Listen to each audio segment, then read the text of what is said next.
Hey guys, welcome back to your new favorite HVAC and plumbing podcast, Airing It Out. I'm your host, Robert Maderick, and today we have a very special guest. We have Julio Bello here with us. Julio's been part of our team now for a couple of years. Right, Julio? Yeah, it's actually going to go on 2 years. 2 years now, okay. 2 years as the installation director. Okay. Basically managing, all of the installation department, going back and forth from the installers all the way to the technicians, the install coordinator, facilities, ordering equipment, helping everybody out basically. Yeah. So you're responsible for all the installers, all the tough guys, I don't know about tough guys. I mean, I think everyone's tough when it comes to this trade, especially in a city like, Vegas. It gets pretty hot, during the summertime. So I don't know. I watched that last episode with Brendan, and being in those 150 degree attics, that's pretty tough. Like, I used to be a technician, and we were up there, but we were up there for like maybe an hour tops. Yeah. They're up there like all day. So pretty much. It's not an easy job. So those are the guys you're responsible for. Correct. So how long have you been in the trade? I want to say going on 11 years now. Oh, okay. Started off, some 2 years before graduating high school. On the weekends when I didn't necessarily go to school, my father is actually in the trade, and he would, call me up after every install that he would do. Mm-hmm. I'd, go around the city, in my little pickup truck or my dad's pickup truck, and I'd pick up the equipment. How old are you at this time? I want to say maybe 16, 17. Wow. So so you've been in it for a long time then. It's just officially 11 years. Okay. Right. Exactly. So, that's how I kind of, started off the trade, taking, the units apart, kind of, helped me distinguish the parts within, an HVAC system. Okay. And then after graduating high school, I basically wanted to go to trade school. Mm-hmm. So I ended up going to the Advanced Technical Institute here in town. And I want to say after about a year and a couple months, graduated from there. And, basically it's, 2 other companies that I worked for. Okay. And, I ended up finding Best on Indeed. Mm-hmm. I applied, on a December or something like that, 2019, I want to say.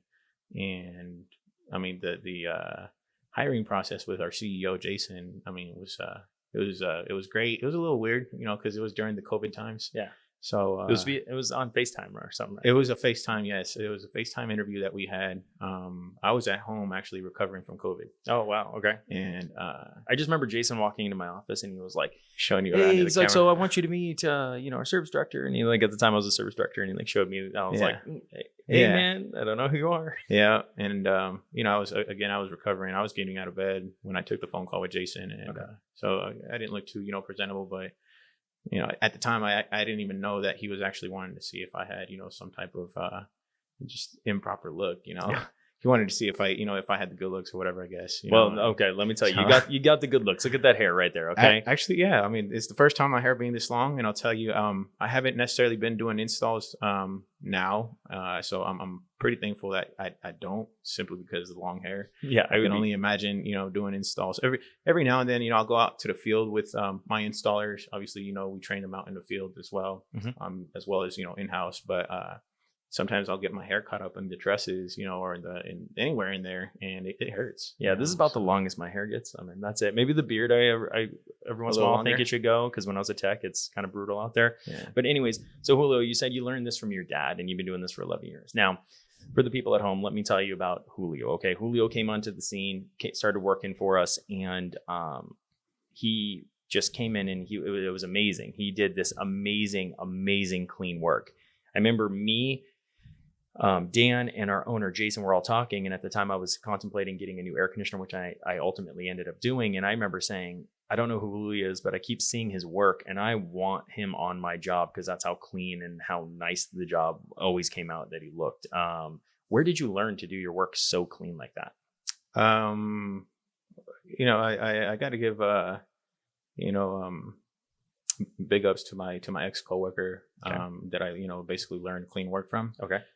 Before that, an install, the way that I viewed it was just, another installation. Mm-hmm. Up until I met, my ex coworker Jerry, he was really particular about, certain things. I just remember seeing your line sets that were so like perfectly straight. Yeah. The angles were good, but they weren't like too sharp, and everything was just perfect. Well, they have, they have these tools that make, they make your work look a lot cleaner, and every time that, we'd go out and do an install, my ex-coworker would bring up these tools, and, at the time I wasn't making, I wasn't making what I'm making now. So I couldn't necessarily afford those tools. But that's basically where I learned, how to use the tools. He would basically, help me, learn how to, kind of work those tools out and stuff. And eventually I was able to, get my own tools. Yeah. It's kind of like what I tell my installers, if I kind of see them investing, in themselves, that's, it's a huge part, in the trade, because it really goes to show that, they care for themselves, they care for the work that they're providing, to their homeowners. So, that's something that, I kind of, started learning as I, started doing the install portion of it, Yeah. So that kind of perfectly leads me in this question. So you're responsible for our install crew. You kind of look over the guys on the day to day. You're looking over their jobs because, we do the forms after they're done to make sure that nothing was skipped during the process. So I used to be a technician. I was an installer helper for like maybe a year. So I never got into like the big installs or running my own crew or anything like that. And we hear all the time from homeowners, prices all the time, like from super, super low, almost too good to be true prices, all the way up to super, super high prices. Now it depends on what they're getting, but you also hear you get what you pay for. So now, why would a homeowner spend more when they could spend less? Like, well, what are they getting when they spend more? Now, I know with our crew, we do a lot, but like for the people at home that don't know what they're missing out on when they go with one of those super cheap bids, why would they do that? Well, like I said, being in the trade for 11 years, and, I've done a little bit of, the technical side as well. Mm-hmm. Probably mainly the install portion of it, but I've been around and I've seen a handful of installations where, I asked myself, well, how did this install end up, becoming what it is? It's like, we're out there, replacing this equipment that is maybe, I don't know, 5-6 years old, mm-hmm. Due to an improper installation. Okay. And like what exactly caused those failures, So, it varies. A lot of the times, like, I'll see, plenums, basically the transitions that, one uses to connect the, ductwork, into your equipment. Sometimes those plenums, are, fiber ductboard plenums. Mm-hmm. And so, a lot of the times, they'll, other contractors will basically reuse those, opposed to us where we actually replace, all plenums with new plenums. So a lot of the times, they wouldn't necessarily level those plenums out. Mm-hmm. They just, also those plenums are sized to the unit. So sometimes you get an old unit that was a different shape. Yeah. So they're reusing a plenum that doesn't match our new unit. So we're putting ones on that match this, so the airflow is perfect, so they get max efficiency, right? Yes. Okay. So there's a lot that entails to that, even with like drain pans per se. Okay. The emergency drain pans that sit underneath your evaporator coil. Mm-hmm. During the months of like monsoon season, we'll have a lot of condensation building up inside those evaporator coils. So for one, let's say if the coil wasn't necessarily leveled right, that water will obviously overflow from the internal drain pan inside mm-hmm. of the coil. And typically, you install a emergency drain pan, which is a drain pan outside of the coil. Yeah, we install one, right? But it doesn't come with all the installs, right? That's one of those things that we add in. Yeah, so we add those, and we tie them in with a what we call an emergency float switch. Okay. So anytime the water basically fills up in that emergency drain pan, what it does, it makes the flow inside the switch basically go up and cuts power to the unit, so that the unit doesn't keep on producing condensation. Yeah. Because if that pan wasn't there, where does the water go?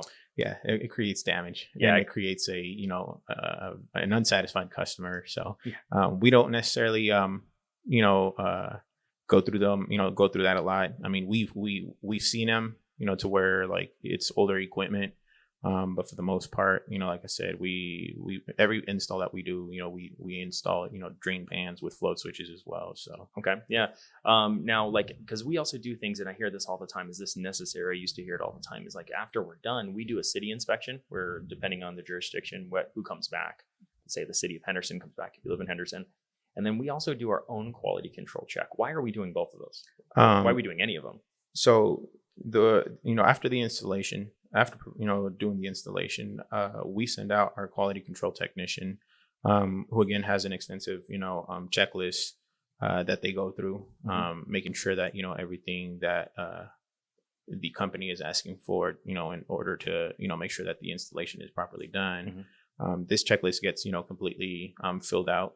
And I review it, on a daily basis. After every QC, obviously, I go in there and check to make sure that everything's done.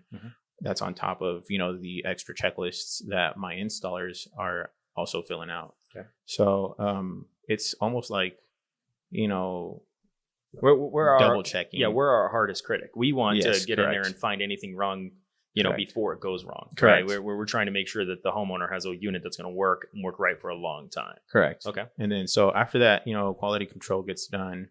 The city inspection gets scheduled, and with the city inspection, again, like you mentioned, there's different jurisdictions, so not every jurisdiction is the same. For example, in the city of Henderson, the inspector could, potentially be looking for something that isn't necessarily required, in the city of Las Vegas. So, it's a lot to know, when it comes to making sure that, we're doing everything up to code. For the most part, everything is pretty much the same, other than, a few, things here and there. But right. So someone described to me code once, and would you tell me if this is accurate or not, is minimum safety requirements for the unit. So we're making sure that our units are meeting the minimum safety requirements for that area of town. Like, things like they put fuses in the disconnect. So that way, if something goes on, the fuses right then there pop instead of having to travel this wire all the way across your house, right? Yeah. Okay. Yeah, and I've seen it before where, let's say a service disconnect, basically it's a panel, that's right next to your air conditioning system, whether it's on the ground or on the roof. Typically it's fused. I know, like I said, depending on which jurisdiction you're at, sometimes they require you to have fuses right at the service disconnect. If not, then typically they, make sure that you have the proper size breaker for that, particular equipment. So why would someone not get an inspection done on their unit? Why wouldn't they get it? Yeah, like a competitor. Like every once in a while we hear like maybe they didn't mention it, or we go back on an inspection and we're looking at this brand new unit. It's maybe a couple of years old and it doesn't look like it meets code requirements. Like, why did someone not get that inspected? Various reasons. I think this, like I said, it's very important, I think, to have a city inspection done, simply because it, provides kind of that peace of mind that, hey, not only did, this is coming from, I'm assuming from a homeowner standpoint, not only did I get a, great experience with the installation department, the technicians, the office, but, the quality control technician came out, checked everything out, everything checked well. And on top of that, we're getting a city inspection that comes with the installation. And once that city inspection passes, at that point, it's like, okay, we're 100% checked. So yeah. And, me being a technician, I know, cause I fixed literally thousands of units at this point, I know, for the homeowners at home, with a good installation, what it is that they actually say like 75% of your lifespan is made up by the installation. There's Correct. So many little things that we do through our install that's there to make sure that everything is done right. Like there's little things like, this is probably going to sound, like not English, but we have to do what's called pulling a vacuum. It's where we pull all of the contaminants out of the system so none of that gets gunked up or causes any kind of failures in there. So many companies skip that or don't have a verification that their installers are doing it. Now we do. We have like a double verification that they're doing it and that they're doing it right. I want to say it's triple now. It's triple. Okay, cool. The more the better. Of course. So the reason why most people would spend more money is because this unit's going to last longer, right? Sure. It's going to probably perform better, I would say. And it's going to be definitely more efficient than, it's going to be what it should be. Yeah, it's going to be, because let's say, I know that, you guys talked about the new, CR2 ratings and all. And, the basically, like, let's say if you go with the soon to be standard, 17 SEER, it's like if you end up not doing those steps, instead of having that 17 SEER, the sticker says 17 SEER, but they're really not getting it, yeah, right? Yeah, exactly. So, all right. So, okay. So sounds like, it's a good idea to do everything right the first time. So you don't have to do it again and again and again, have unexpected failures, higher power bills, whatever it may be. Correct. Now, I just want to ask you, because like you said, you used to be in the tech side or used to do installs. What is the craziest install you ever saw from somebody else? Like you walked in, you're like, whoa, what are they doing? Because I have one that came to my mind while we were talking about this. I mean, yeah, there's a lot of stories. Okay, well, I'll tell you mine. Right. Okay, so mine was, so with a furnace, typically they're up in the attic here or they're in your garage. This one happened to be in the attic and it was side to side. So we call that horizontal. And then there's a part on it called the flue. And the flue is like a little chimney that allows, when we burn natural gas, it creates carbon monoxide and allows all the carbon monoxide to release through the roof so it doesn't come into your home. And there's a certain type of venting that we use to make sure that that doesn't get super hot, but then it also leaves the house properly. And what they did is they just took pieces of like standard sheet metal, and like rolled it and just put screws in it. And I remember I caught it because what happens is I put my hand on like a truss next to it and I just felt all this hot air and it was just all this, because it wasn't even sealed. It was just like they put like just sheet metal screws and just round it and then just put screws everywhere. And then when I looked on it, I could see like the gauge of the metal written on the side. And I was like, oh my gosh. And this is like a huge carbon monoxide risk. And I remember I saw that one and that was one of those ones that was like, I turned the furnace off. I was like, yeah, we can't run this until this is fixed. And we ended up fixing it, but it was one of those things where like that happens. That could be dangerous. Yeah. Yeah, that could be dangerous. I know, for example, like this is a story that, I'll never forget this one. This was an experience that, I kind of, went through with the previous company that I worked for. Mm-hmm. We did an installation and, everything had been, completed and all. And, at the time, the homeowner ended up giving us a call, I want to say a couple of days later, saying that, she had smelled, a gas smell. Mm-hmm. And, so obviously we went back and we, leak checked for any gas leaks, in our connections that we basically touch when we do the installation of, a new furnace. So typically like at the gas sediment trap that the city requires to have, we checked all the connections there, the gas flex, the gas cock, and there was no signs of, any leak. Okay. And so, we took off and, again, she ended up calling, she basically called us back. And I remember, that second time that we ended up going, it was like a news scene. I mean, you had firefighter, the fire department there. You had Southwest Gas there, and it wasn't caused by the furnace equipment that we had installed, but she ended up having a gas leak somewhere, inside the attic. I don't remember where it was, but she did say that unfortunately she had a pet. And it was a dog, and the dog ended up passing away. I don't know. I mean, I can't necessarily say that the gas, caused that, but she did say that it was the gas that and that's sad. Well, and that's another reason why do this right, or you can have someone who messes up your install, and that happens, right? Yeah. So, okay, so that kind of answers my question. So, kind of wrapping up here, Julio, I want to ask you, the name of the podcast, Airing It Out. Do you know where we got that? I don't. Okay, so airing it out. Obviously, air conditioning, right? Because we do air conditioning, but it's also a like poop joke, right? It's like airing it out, like airing out the bathroom. So we've asked, pretty much everyone who's come on here, what's their preferred way of airing out the bathroom after they're done with their business? We've heard everything from a match to close the door, the fan on, some spray. What's your go-to? Oh man, are you just like a let it rip and let everyone enjoy it kind of guy? Okay. Now, I don't know. Sometimes I ask myself, like, you walk into let's say a bathroom at, I don't know, Roberto's Taco Shop. And, it's like very fitting. I don't know. Typically when, let's say I like to use the restroom, it's like as soon as, this isn't to sound, nasty or anything, but as soon as it drops, it's flushed, it's flushed. So courtesy flush number one. Yes, okay. 100%. All right. So then is that every single time? Every time. Okay. Every time. And yeah, it's usually like when I do that, I don't necessarily feel like it smells as bad. Cool. So you're like a secret agent. It's like pretty much. Like, I wasn't even here. Yeah. We're out. And then I just, open up the door slowly, especially with that back door in the kitchen, the smaller kitchen, how it creaks. Yeah. So I try to like lift the door up so you don't hear the little, Cool. hinges. So. Okay, awesome. All right, guys. Yeah. Well, that's this episode of Airing It Out. If you guys do have any questions about installations, maybe you've had an installation done and you want to bounce something off of Julio, feel free to leave a message or a comment and he'll get back to you. But if not, we'll see you guys next week. All right, have a good week.